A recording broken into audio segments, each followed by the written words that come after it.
যে মাওলানারা কেন রাজনীতি করবে, এদের রাজনীতি করার কি দরকার আছে?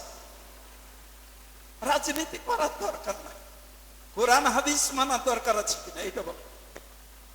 কোরআন হাদিস মানার যদি দরকার থাকে, কোরআন হাদিসে যদি রাজনীতি থাকে রাজনীতি করবে, কোরআন হাদিসে যদি রাজনীতির কথা না থাকে করবেন না। কি বলেন? ফয়সালা তো শেষ। কিন্তু এ কথা যদি আপনি বলেন যে মাওলানারা রাজনীতি করবে কেন, পকেট থেকে যদি রাজনীতি করে তাহলে ঠিক আছে। কিন্তু যদি পকেট থেকে না করে যদি কোরআন হাদিস থেকে করে, আপনার এই কথাটা কুফুরি কথা। যে বর্তমানে যারা রাষ্ট্র শাসনে দায়িত্বে থাকবেন, কোন যুদ্ধ আক্রমণাত্মক থাকবে না। কারণ আল্লাহ রাসূল এই বৈশিষ্ট্য নিয়ে যুদ্ধ করেননি। তিনি যুদ্ধ করেছেন সমস্ত প্রতিহতমূলক দেফা। তাই তিনি যুদ্ধগুলো করেছেন সন্ত্রাসের বিরুদ্ধে।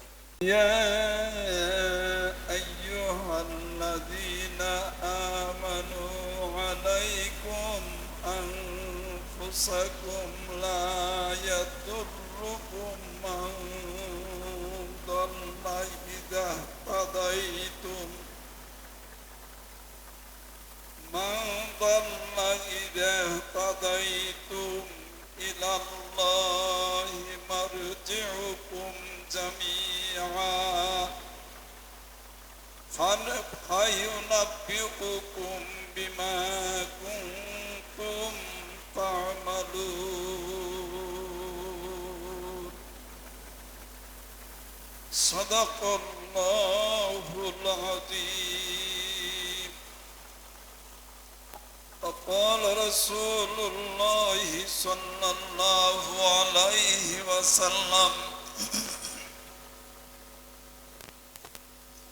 المسلم أخو المسلم لا يظلمه ولا يسلمه من كان في حاجة أخيه كان الله في حاجته ومن فرج عن مسلم كربة فرج الله عنها بها كربة من كراب يوم القيامة ومن ستر مسلما ستره الله يوم القيامة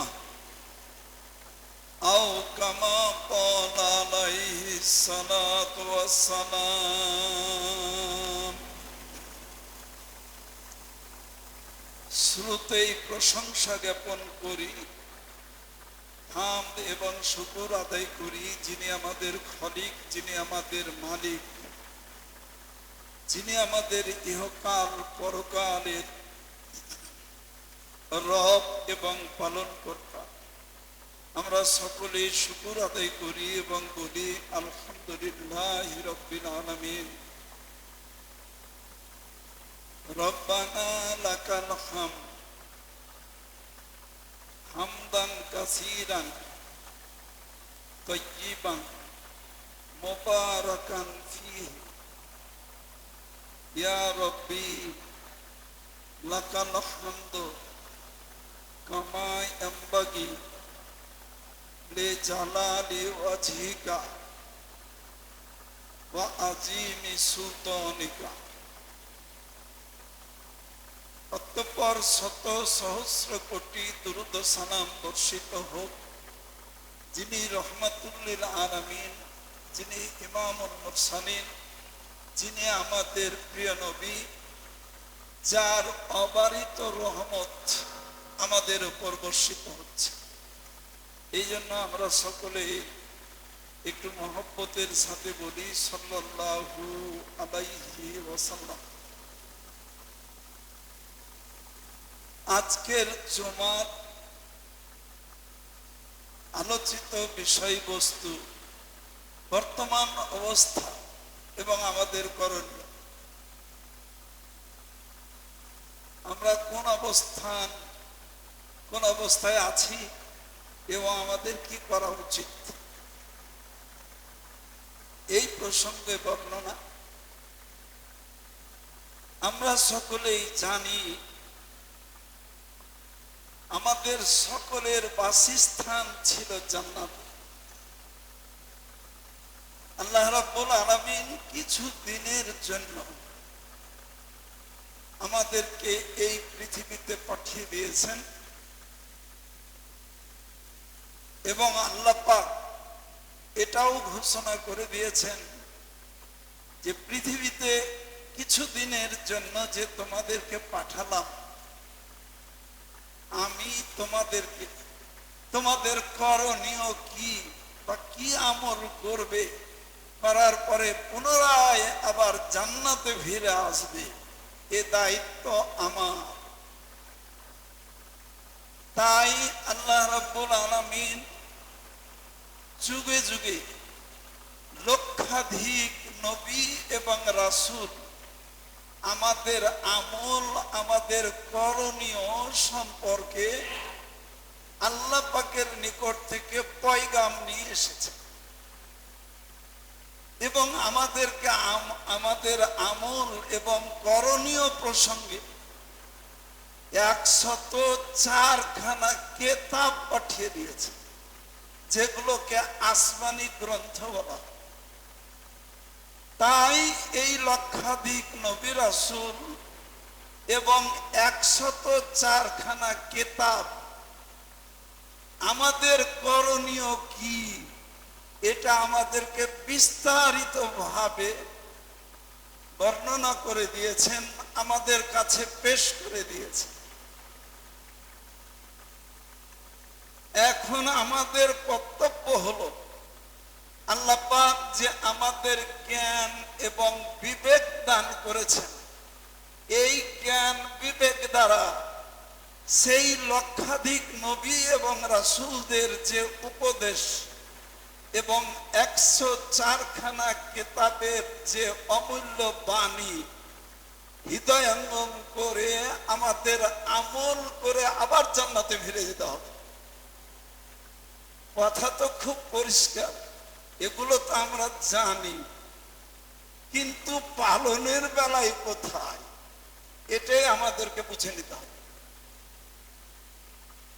তাই আল্লাহ রাব্বুল আলামিন কোরআনুল কারিমে ঘোষণা করেছেন, লাকাদ জারানা লিজাহান্নামা কাসীরাম মিনাল জিন্নি ওয়াল ইনস। আমি এই লক্ষাধিক নবী রাসূল পাঠানোর পর আর এত আসমানি গ্রন্থ পাঠানোর পর যারা জ্ঞান বিবেককে খাটালো না, কাজে লাগালো না, নিজের মন গড়া নিজের প্রবৃত্তি মোতাবেক দুনিয়ায় চলাফেরা করলো, আমি আল্লাহ পাক তাদের দ্বারাই আমার জাহান্নাম পরিপূর্ণ করে দেব। লাকাদ জারানা লিজাহান্নামা কাসীরাম মিনাল জিন্নি ওয়াল ইনস। অধিকাংশ মানুষকে আমি জাহান্নামে ঢুকিয়ে দেব। কেন? লাহুম কুলুবুন লা ইয়াফকাহুনা বিহা। আমি আল্লাহ পাক তাদেরকে একটা বিবেক দান করেছিলাম, এই বিবেকে এক রকমের পরামর্শ থাকে দিত, কিন্তু সে ধরতো না, আবেগ মতো চলতো। বিবেকের কথা মানে না, আবেগের কথা মেনেছে, মানে প্রবৃত্তির কথা মেনেছে। ওয়ালাহুম আয়ুনুন লা ইউবসিরুনা বিহা। আর তাদেরকে আমি আল্লাহ পাক দুটি চক্ষু দান করেছিলাম, এই চক্ষুর দ্বারা যে চক্ষুর ব্যবহার এটা সে করে নাই, বরং উল্টা পাল্টা উলট পালট বিষয়বস্তু দেখতে সে মত্ত হয়ে গেছে। ওয়ালাহুম আযানুন লা ইয়াফকাহুনা বিহা। আর আমি আল্লাহ পাক তাদেরকে দুটি কান দিয়েছিলাম, এই কানের দ্বারা যে হক আদায় করা প্রয়োজন ছিল, এই হক আদায় না করে আজে বাজে অশ্লীল অশ্রাব্য বিষয়বস্তুতে কানকে মশগুল রেখেছিল। উলাইকা কাল আনআম। এরা চতুষ্পদ জন্তুর মতো। এরপরে আল্লাহ পাক বলছেন, বালহুম আদাল্ল, চতুষ্পদ জন্তু সবাই না। এই যে গরু আছে আমাদেরকে দুধ দেয়, আমাদেরকে জৈব সার দেয়, তার শরীরের গোষ্ঠটুকু আমরা মজা করে খাই। না ফারমান বান্দা যদি গরুর মতো হইতো তাইলে তো অনেক ভালো। তাই অনেক বান্দা আছে যারা গরুর মতো, অর্থাৎ উপকারী জন্তু, বালহুম আদাল্ল। আর কিছু কিছু বান্দা আছে এর চাইতেও নিকৃষ্ট। এটা কোরআন শরীফের আয়াত, আর যা বললাম শুধু অনুবাদ, ব্যাখ্যা নয়। ইমাম গাজ্জালি রহমাতুল্লাহ আলাইহি তিনি এই আয়াতের ব্যাখ্যাই বলতেছেন যে পৃথিবীর যে প্রাণীগুলো আছে, অর্থাৎ জীবধারী প্রাণী, এগুলো তিন প্রকার। এক প্রকার প্রাণী আছে যারা মানুষের উপকারের জন্য সৃষ্টি। এই যে গরু, মহিষ, ঘোড়া, ছাগল ইত্যাদি আমাদের উপকারী প্রাণী। এই কারণে আমরা এগুলোকে সাদ কইরা শখ কইরা বাড়িতে কিন্তু পেলে থাকি, পুষে থাকি, আর আমাদের উপকারেও আসে। অনেকে আবার এগুলোর ব্যবসাও করি। কি বলেন, উপকারী না? এগুলো উপকারী প্রাণী। আর একগুলো প্রাণী আছে যেগুলো মানুষের সদ্য ক্ষতি করে বাহ্যিক ভাবে, যেমন সাপ, বিচ্ছু, পোকামাকড়, যেগুলো মানুষের প্রাণ নাশের সম্ভাবনা আছে, এগুলো হলো ক্ষতিকারক প্রাণী। আর একগুলো প্রাণী আছে যেগুলো মানুষের উপকারও করে না, ক্ষতিও করে না। তো ইমাম গাজ্জালি রহমাতুল্লাহ আলাইহি তিনি বলতেছেন যে দেখো হে দুনিয়ার মানুষ সকল, তোমরা যদি এই উপকারী প্রাণী হইতে নাও পারো, কমপক্ষে এমন প্রাণী হও যে উপকারও করে না, যে অপকারও করে না, অর্থাৎ ক্ষতি করে না। এর চাইতে আর কি উপদেশ হতে পারে? আর কি উপদেশ হতে পারে? তাই আমরাকে আল্লাহ রাব্বুল আলামিন যে সৃষ্টি করে দিয়েছেন, আমাদের দুটা করণীয় বাতলি দিয়েছেন। কয়টা? দুটা। একটা করণীয় হলো ইবাদত। আমরা এটা অনেক জানি যে জিন এবং ইনসানকে আল্লাহ রাব্বুল আলামিন ইবাদতের জন্য সৃষ্টি করেছেন। তাই তো মসজিদে হাজির হয়ে গেছি সব ইবাদতের জন্য, না অন্য কিছু বলে, এটা তো করছি। আর একটা করণীয় আছে, আল্লাহ পাক ঘোষণা করেছেন ইন্নী জাইলুন ফিল আরদে খলিফা, আমি পৃথিবীর বুকে আমার প্রতিনিধিত্ব করার জন্য তোমাদেরকে প্রেরণ করেছি। কি করার জন্য? প্রতিনিধিত্ব করার জন্য। অর্থাৎ আল্লাহ রাব্বুল আলামিনের পক্ষ থেকে এই প্রতিনিধিত্ব পালন। তাই প্রতিনিধিত্ব কি জিনিস? এইটা হলো মানুষকে পরিচালনা করা, আল্লাহ পাকের হুকুম আহকাম জমিনে প্রতিষ্ঠা করার প্রতিনিধিত্ব। আল্লাহ পাক যুগে যুগে যে 1,24,000 বা আরো বেশি যে পয়গম্বর পাঠিয়েছেন এবং অসংখ্য এই যে আসমানি কিতাব পাঠিয়েছেন, এর হুকুম আহকাম গুলো জমিনে প্রতিফলিত করার জন্য, প্রতিষ্ঠা করার জন্য আল্লাহ পাক আমাদেরকে প্রতিনিধি করেছেন। এটা একটা দায়িত্ব, এটা কোরআন মজিদে দায়িত্ব আমাদের উপরে দিয়েই দিয়েছে।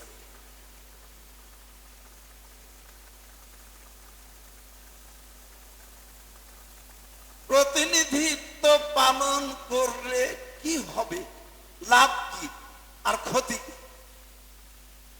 লাভ কি এবং ক্ষতি কি, এইটা আমাদের বুঝতে হবে। তাই আল্লাহ পাকের জমিনে আল্লাহ পাকের হুকুম আহকাম প্রতিষ্ঠা করার জন্য যে প্রতিনিধিত্ব, এইটাকে বলা হয় ইমামত। কি বলা হয়? ইমামত। এই জন্য আল্লাহ রাব্বুল আলামিন হযরত ইব্রাহিম আলাইহিস সালামকে বলেছিলেন, ইন্নী জাইলুকা লিন-নাসি ইমামা। হে ইব্রাহিম, আমি তোমাকে মানব জাতির ইমাম করব। তাই এই প্রতিনিধিত্ব আসে ইমামতের দায়িত্ব পালনের দিক থেকে। আর ইসলামী শরীয়তে ইমাম বা ইমামতি হলো দুই প্রকার। কয় প্রকার? দুই প্রকার। একটা হলো ইমামাতে কুবরা, আর একটা হলো ইমামাতে সুগরা। ইমামাতে কুবরা ব্যাপক পরিসরে একটা ব্যাপক ভূখণ্ডে আল্লাহ পাকের প্রতিনিধিত্ব পালন করা, আল্লাহ পাকের হুকুম আহকাম সেই ভূখণ্ডে প্রতিষ্ঠা করার ব্যবস্থা করা। তিনি হলেন ইমামুল কাবীর, বড় ইমাম। এবং এই দায়িত্বটাকে বলা হয় ইমামাতে কুবরা, বড় ইমামতি। আর আরেকটি ইমামতি হলো ইমামতে সুগরা, ছোট ইমামতি। আর তাকে বলা হয় ইমামুস সগীর, অর্থাৎ ছোট ইমাম।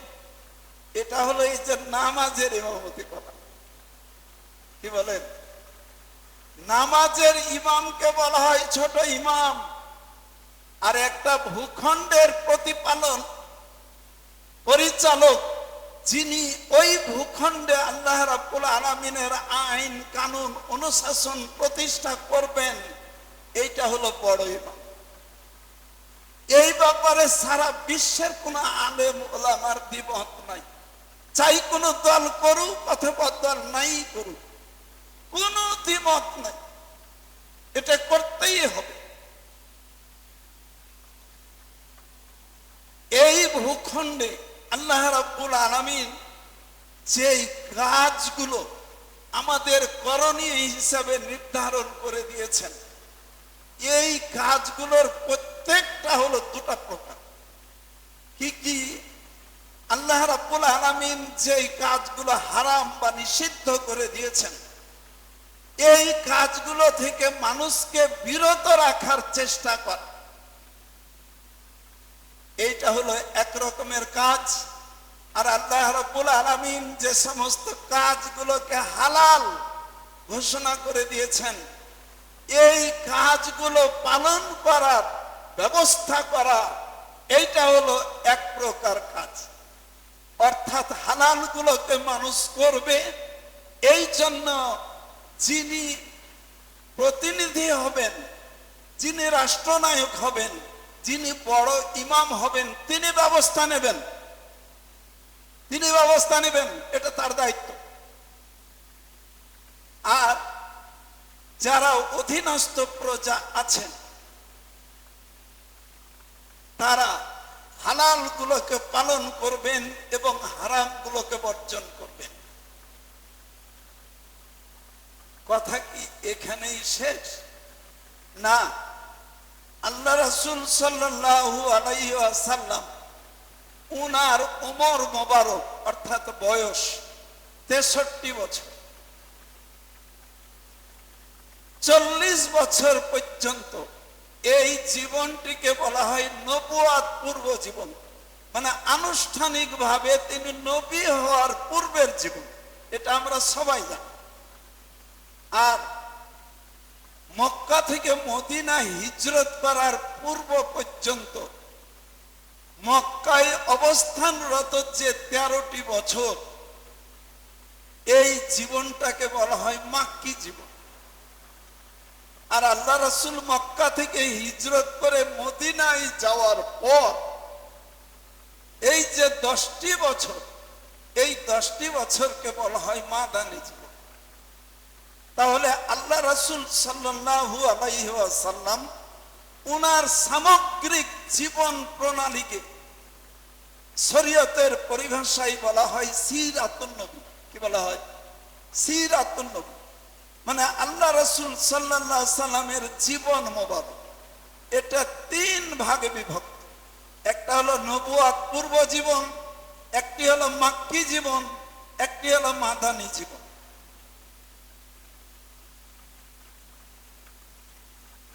নবুয়ত পূর্ব জীবনী আল্লাহ রাসূল সাল্লাল্লাহু আলাইহি ওয়াসাল্লাম উনার চরিত্র মোবারক এমনই ছিল যে এত সুন্দর অনুপম আদর্শের অনুসারী ছিলেন। 40 বছর বয়সে যদি কোনো প্রমাণ আল্লাহ পাক নাও দেন, আর যদি উনি সমাজে ঘোষণা করে দেন যে আমি আল্লাহ পাকের পক্ষ থেকে নবী, তাহলে তার 40 বছর বয়স মোবারকে যত আমল, যত আদর্শ, সবকিছুই এত অনুপম, এত সুন্দর, মানুষের মানতে কোনো বাধা থাকবে না, মানতে বাধা থাকবে না। তাই 40 বছরের যত ঘটনা প্রবাহ, তার যত বৈশিষ্ট্য, তার যত গুণাগুণ, সব কাজগুলো নবুয়তের দলিল। কিসের দলিল? নবুয়তের দলিল। এগুলো আমাদের জন্য অনুসরণ করা সম্ভব নয়, সম্ভব নয়। তবে এই বিষয়গুলোর আদর্শে, নমুনায় আমাদেরকে উজ্জীবিত হতে হবে। এই আদর্শগুলোর কারণে আমাদের ঈমানকে তাজা করতে হবে। এগুলো হলো আমাদের ভিতরে যে আত্মার শক্তি, এখানে চার্জ দিতে হবে। আর যে আনুষ্ঠানিকভাবে আল্লাহ রাসূল তিনি নবী হলেন, আল্লাহ পাকের পক্ষ থেকে ঘোষণা দিয়ে দেওয়া হলো ইবাদত করো, বন্দেগী করো, শুধু ইবাদত করো, খেলাফত না, শুধু ইবাদত করো। এই 13টি বছর ধরে ইবাদত করলেন। আর যারা রাষ্ট্রীয় ক্ষমতায় ছিলেন অথবা ছিলেন না, শুধু আল্লাহ রাসূল এবং তার অনুসারীদেরকে খালি মার মারলেন, খালি কি মার মারলেন। কিন্তু আল্লাহ পাকের উপদেশ ছিল যে সহ্য করো। কি করো? সহ্য করো, খালি সহে যাও, খালি সহে যাও। তাই 13টি বছর ধরে আল্লাহ পাকের নবী এবং রাসূল এবং তার অনুসারীগণ শুধু পদস্থ করে গেছে, কাউকে কোনো পাল্টা জবাব দেননি। খেয়াল করি খুব, এটা হলো ইবাদতের জীবন। আল্লাহ রাসূল সাল্লাল্লাহু আলাইহি ওয়াসাল্লাম মক্কা থেকে হিজরত করে যখন মদিনায় পদার্পণ করলেন, তিনি মদিনার ভূখণ্ডের প্রতিনিধি হলেন। এবার খেয়াল করি, প্রতিনিধি হলেন, তিনি ইমামুল কবিরে পরিণত হলেন। এইবার আল্লাহ রাসূল সাল্লাল্লাহু আলাইহি ওয়াসাল্লাম তার এই ভূখণ্ড সহ ওমা আরসালনাকা ইল্লা কাফাতান লিন-নাসি বাশীরাও ওয়া নাযীরা। হে রাসূল, আপনি তো মদিনার ভূখণ্ডের প্রতিনিধি, এরপরেও আমি আল্লাহ রাব্বুল আলামিন আপনাকে সারা বিশ্বের জমিনের একমাত্র শাসক করে প্রেরণ করেছি, একমাত্র নবী এবং রাসূল হিসেবে প্রেরণ করেছি। তাই আল্লাহ রাসূল সাল্লাল্লাহু আলাইহি ওয়াসাল্লাম উনার পূর্বে যত নবী রাসূলগণ আগমন করেছিলেন, তাদের একটা নির্দিষ্ট ছোট্ট ছোট্ট দেশ, প্রদেশ, জেলা, থানা, এইরকম একটা ভূখণ্ড বাঁধা ছিল। কিন্তু একমাত্র আমাদের নবী এবং রাসূল সাল্লাল্লাহু আলাইহি সাল্লাম, আল্লাহ পাক তাকে সমগ্র বিশ্বের জন্য নবী এবং রাসূল করেছেন। তাই মদিনাতুল মুনাওয়ারা ছোট্ট ভূখণ্ডে আনুষ্ঠানিকভাবে যদিও তিনি প্রতিনিধি, কিন্তু আল্লাহ পাকের পক্ষ থেকে সমগ্র বিশ্বের তিনি প্রতিনিধি। তাই এই জমিনে আল্লাহ পাকের হুকুম, আহকাম, আইন কানুন প্রতিষ্ঠা করার জন্য বর্ণনায় পার্থক্য থাকলে, খুব কম বর্ণনাটাই পেশ করছি। আল্লাহ রাসূলের জীবনে 66টা যুদ্ধ করেছেন। কতটি? 66টা। বেশি বর্ণনাগুলো আছে, কিন্তু বেশিটির কথা বললাম না, কমটি বললাম। তিনি সরাসরি ভাবে 23টা যুদ্ধে সরাসরি নিজে সেনাপতি থেকেছেন এবং 43টা যুদ্ধে তিনি নিজে সেনাপতি থাকেননি, অন্যকে প্রতিনিধি দিয়ে পাঠিয়েছেন। তাই নিজে যে সমস্ত যুদ্ধে অংশগ্রহণ করেছেন এগুলোকে শরীয়তে বলা হয় গাজওয়া। তাই হাদিসের কিতাবগুলোতে অধ্যায় বাঁধা হয়েছে কেতাবুল মাগাজি। কেতাবুল মাগাজি অর্থাৎ যে সমস্ত যুদ্ধে আল্লাহ রাসূল স্বয়ং প্রতিনিধি থেকে যুদ্ধ পরিচালনা করেছেন, আর যে সমস্ত যুদ্ধে আল্লাহ রাসূল সাল্লাল্লাহু আলাইহি ওয়াসাল্লাম তিনি নিজে যাননি, প্রতিনিধি পাঠিয়েছেন, এই যুদ্ধগুলোকে বলা হয় সারিয়া। কি বলা হয়? সারিয়া। তাই গাজওয়া এবং সারিয়া এটা ইসলামের বিশেষ দুটি পরিভাষা, বিশেষ দুটি পরিভাষা। এবার 40 বছর বয়সের পূর্বে আদৌ কি তিনি একটা যুদ্ধ করেছিলেন? না, কারণ তখন তার উপর আল্লাহ পাকের দায়িত্বই ছিল না। শুধু তিনি আল্লাহ রাব্বুল আলামিনের সেই ইলহাম মোতাবেক পরিচালিত হতেন। সুন্দর অনুপম আদর্শ তিনি অর্জন করে মানুষের মাঝে তিনি সব কাজ করতেন। তাই একটাও যুদ্ধ বিগ্রহের প্রয়োজন ছিল না। আল্লাহ রাসূল মাক্কি জীবনে যখন মানুষের ওপর তথা নবী রাসূলের ওপর যে দুইটা দায়িত্ব, একটি ইবাদত এবং একটি খেলাফত, তিনি তো ইবাদতের দায়িত্ব পেয়েছেন, তাই 13টি বছর ধরে শুধু ইবাদত করে গেছে, কোনো রাষ্ট্র ছিল না। তাই কারোর সাথে কোনো যুদ্ধ করেনি, খালি সহেই গেছে, শুধু সহেই গেছে, একটাও যুদ্ধ করেনি। কিন্তু মাক্কি জীবনে এই যে 66টি যুদ্ধে যুদ্ধ পরিচালনা করতে হলো, কার বিরুদ্ধে যুদ্ধ করলেন এটা আমাদেরকে বুঝতে হবে। কার বিরুদ্ধে যুদ্ধগুলো করলেন এবং কি জন্য এই যুদ্ধগুলো করলেন? আল্লাহ রাসূল সাল্লাল্লাহু আলাইহি সাল্লাম এই যুদ্ধগুলো করেছিলেন সন্ত্রাসের বিরুদ্ধে, সন্ত্রাসের বিরুদ্ধে। এবং তিনি কোন যুদ্ধ আক্রমণাত্মক ভাবে একটাও করেননি। রাজ্য দখল করা, ধন সম্পদ উপার্জন করা, ভূখণ্ডের মালিক হওয়া, কোন পার্থিব লোভ লালসা তাকে পায়নি। ইসলামের দাওয়াত দিতে গিয়ে, আল্লাহ পাকের বিধিবিধান জমিনে প্রতিষ্ঠা করতে গিয়ে কেউ যদি বাধা দিয়েছেন, কেউ যদি আক্রমণ করেছেন, এই আক্রমণকে তিনি প্রতিহত করেছেন। তাই আল্লাহ রাসূল সাল্লাল্লাহু আলাইহি সাল্লামের যতগুলো যুদ্ধ নিজে পরিচালনা করেছেন অথবা প্রতিনিধি পাঠিয়েছেন, এই যুদ্ধগুলো একটাও আক্রমণাত্মক ছিল না। এইটা আমাদেরকে খেয়াল করতে হবে যে বর্তমানে যারা রাষ্ট্র শাসনে দায়িত্বে থাকবেন, কোন যুদ্ধ আক্রমণাত্মক থাকবে না। কারণ আল্লাহ রাসূল এই বৈশিষ্ট্য নিয়ে যুদ্ধ করেননি, তিনি যুদ্ধ করেছেন সমস্ত প্রতিহতমূলক দেফা।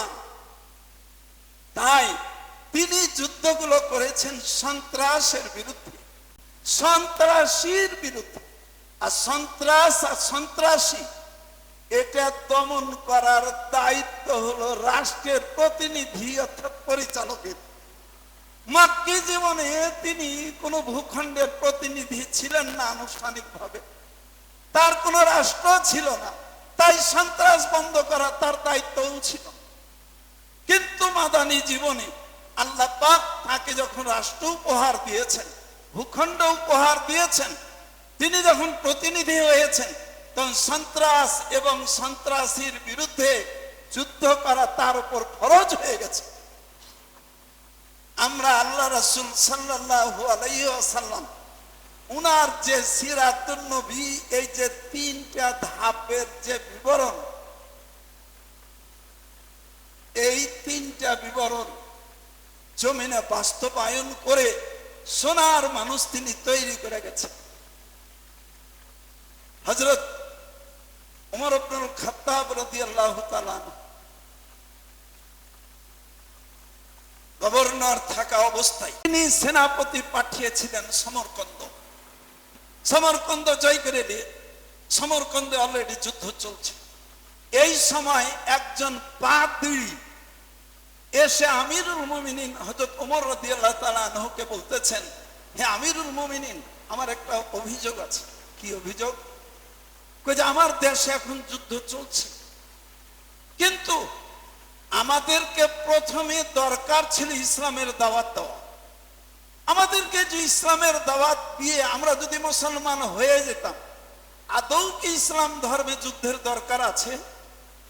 সুতরাং যে সেনাপতি পাঠিয়েছেন, বর্তমানে যুদ্ধ চলছে, আমাদেরকে ইসলামের কোনো দাওয়াত দেওয়া হয় নাই, কিন্তু শুধু দেশ জয় করার বিরাট একটা পদক্ষেপ চলছে।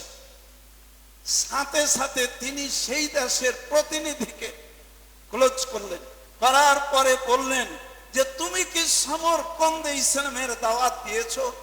কইছে না হুজুর, দাওয়াত দিইনি। তুমি কি তাদেরকে ইসলামের প্রতি আহ্বান করেছো? কইছে না, করিনি।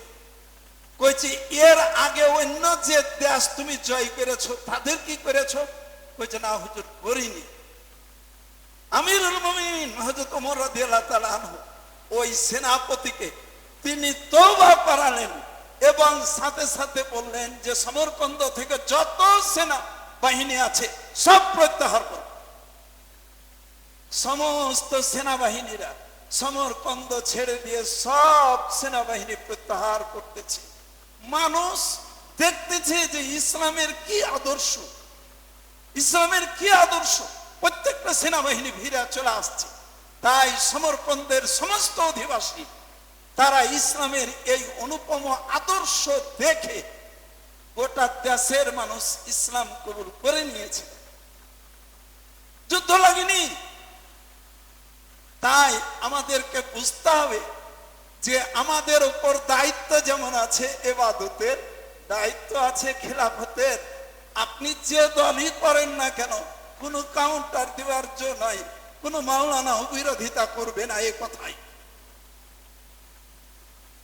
এখন প্রশ্ন আসছে, এই প্রতিনিধিত্ব পালন করলে সর্বপ্রথম একজন রাষ্ট্রনায়ক তিনি জনগণের উপর কোন লক্ষ্য উদ্দেশ্য নিয়ে কাজ করবেন?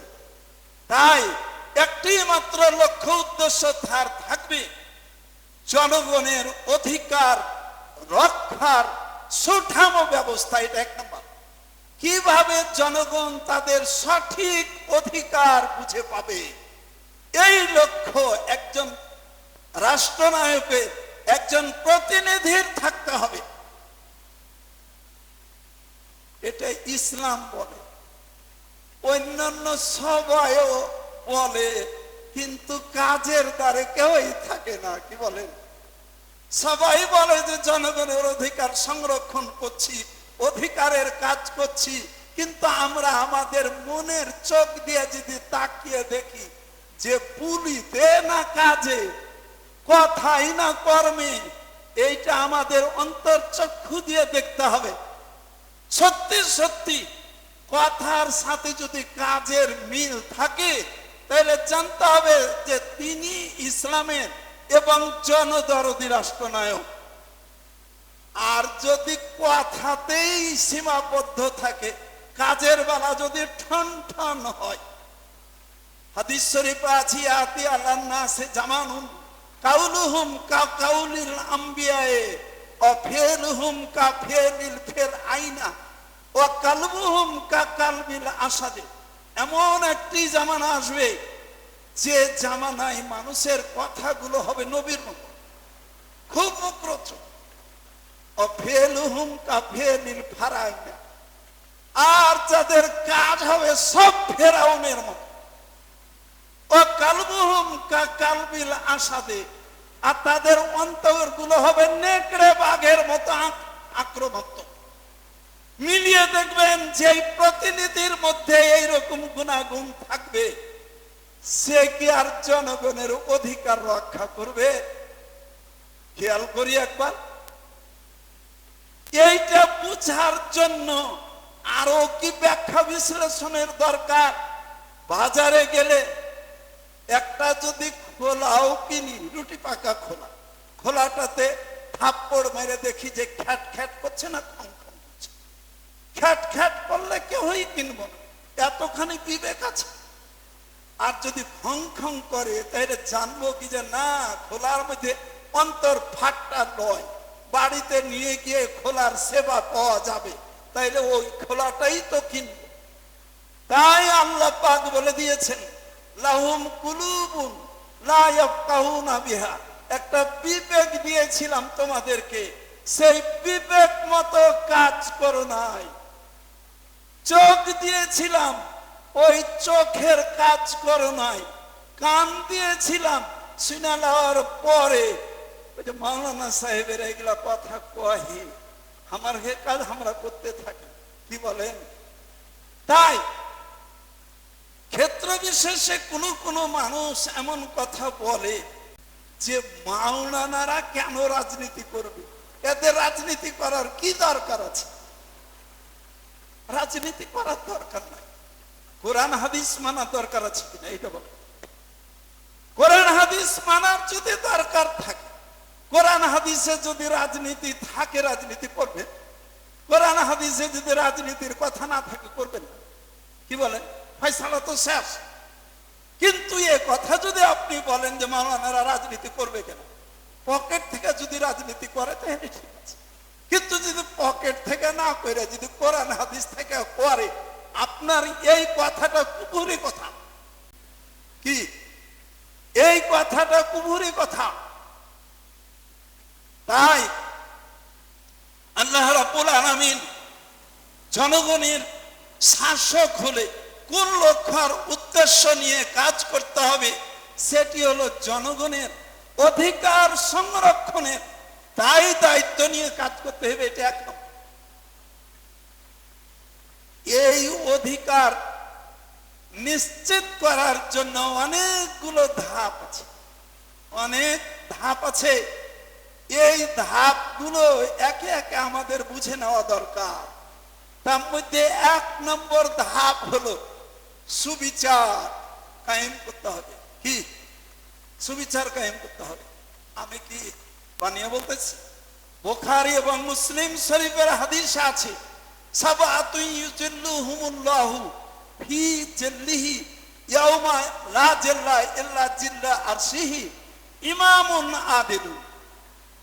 7টি শ্রেণীর মানুষ যারা দুনিয়ার বুকে এই আমলগুলো করেছে, কিয়ামতের ময়দানে ওই 9,30,00,000 মাইল দূরের সূর্যকে যখন 9 ইঞ্চি দূরে করা হবে, কোনো ধরনের ছায়া থাকবে না। মানুষ প্রত্যেকেই শুধু পাগল করা হয়ে নাফসি নাফসি করতে থাকবে। সেই দিন আল্লাহ পাক 7 শ্রেণীর মানুষকে আরশের ছায়াতলে আশ্রিত করবেন। এক শ্রেণী ইমামুন আদিলুন, ন্যায় বিচার। এখন মনে করবেন নিচে জুডিশিয়াল ম্যাজিস্ট্রেট, আর ওপরে হলো আপিল বিভাগ, আর দেওয়ানি আদালতে বুঝতে পারলেন নিচে সহকারী জজ, আর ঊর্ধ্বে হলো আপিল বিভাগ। তা আমাদের দেশে বিচার বিভাগ 2 ভাগে বিভক্ত, একটা হলো সিভিল, একটা ক্রিমিনাল। সিভিলটাকে বলা হয় দেওয়ানি এবং ক্রিমিনালটাকে বলা হয় ফৌজদারি। তো যাই হোক, দেশে 2টা বিচার ব্যবস্থা আছে। এই 2টো বিচার ব্যবস্থাতেই খালি ন্যায় বিচার করবে আর পড়ায় আরো সে তলে ছায়া পাবে। কি এরকম? না, আপনি আপনার পরিবারের কর্তা, তাই পরিবারের সদস্যদের উপর আপনি কি পরিমাণ সুবিচার করেছেন আপনি এখানে বিচারক। আপনার স্ত্রী আপনার পরিবারের মালামাল সংরক্ষণের ব্যাপারে বিচারক। সে কিভাবে আপনার সম্পদ সংরক্ষণ করেছিল তখন সে বিচারক।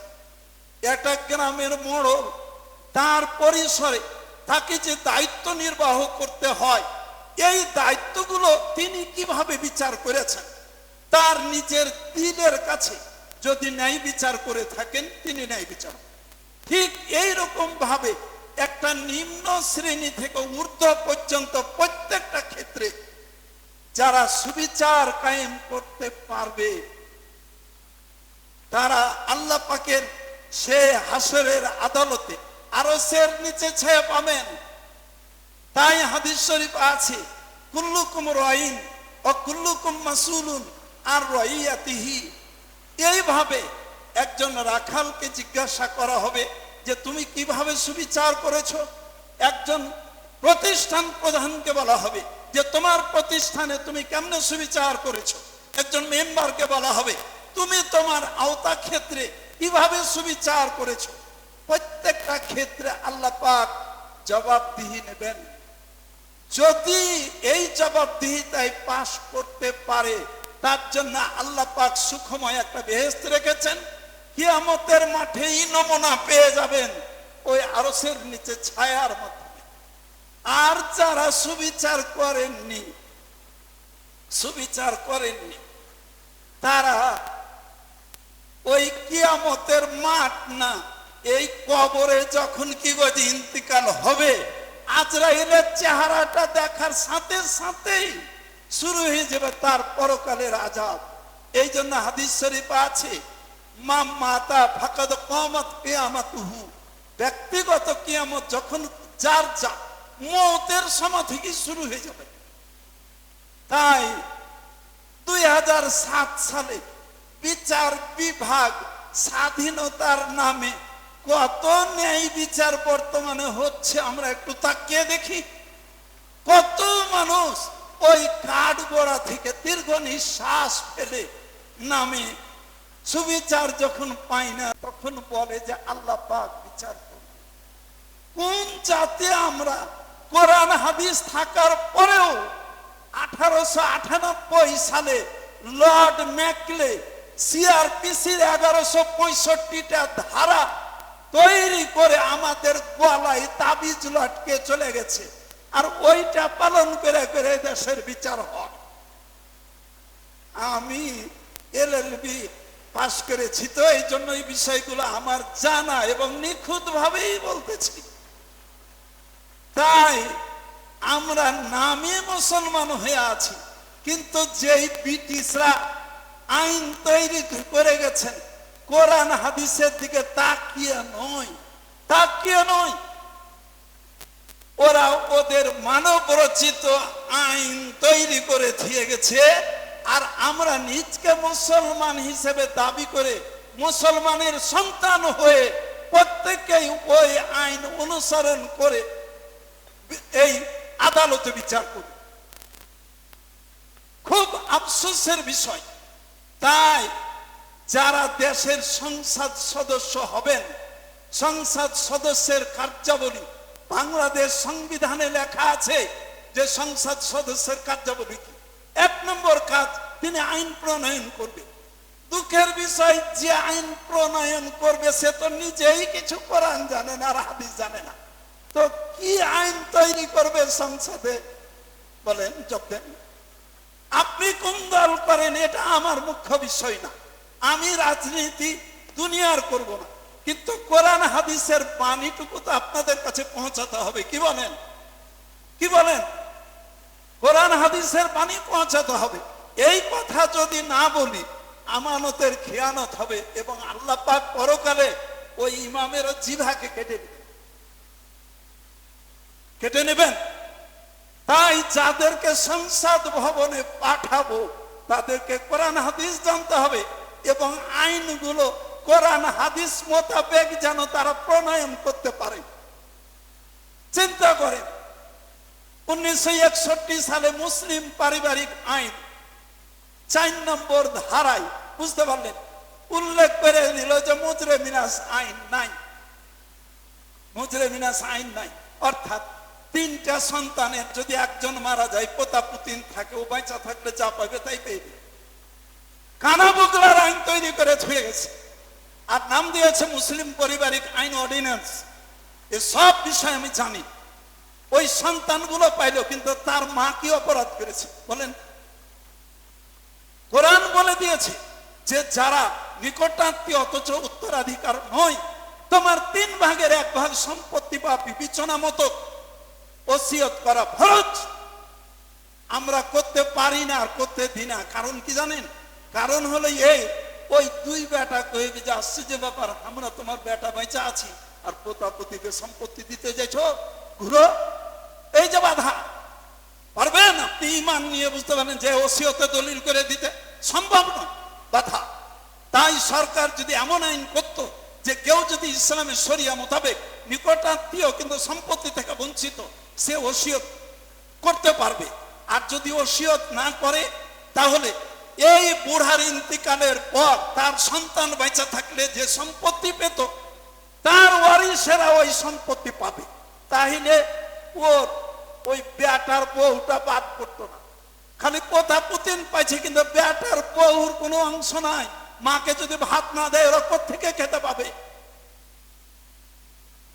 আমি এলমুল ফারায়েজ, মুসলিম আইন, হিন্দু আইন এবং খ্রিস্টান আইন, 3 রকমের আইনের উপর লেখা আমার একটা বইয়ের ভাষা আছে। 3 পদ্ধতিতে মিরাস আইন। আমি এই বিষয়গুলো জেনে শুনে রীতিমতো মোতালা স্টাডি করার পরেই কথা বলি। জি, তাই আমার দেশে যে আইনগুলো রচিত আছে, এই আইনগুলো সব তগুতি আইন। কত সরকার কহিল যে এই দেশে কোরআন সুন্নাহ ছাড়া কোনো আইন চালু করা হবে না, নামে থাকে, লেভেলে থাকে, কিন্তু ভিতরে কাজে কিচ্ছুই না। তাই চোরের নৌকায় সাধুর নিশানা তুলে দিয়ে এই জনগণকে বিভ্রান্ত করা হয়। তাই আমাদের কিছু সচেতনতার দায়িত্ব আছে। সুতরাং আমরা যদি ইসলামী প্রতিনিধি পেতে চাই, ওই প্রতিনিধি এটা আমাদের হাতের ফসল, আমাদের হাতের ফসল। হাতটাকে সঠিক ব্যবহার করতে হবে। আপনাদের বিবেক অনুযায়ী কোরআন হাদিস মোতাবেক আমল যেন আমরা প্রত্যেকেই করতে পারি। আল্লাহ পাক আমাদেরকে ইমামাত, খেলাফত সঠিকভাবে পালন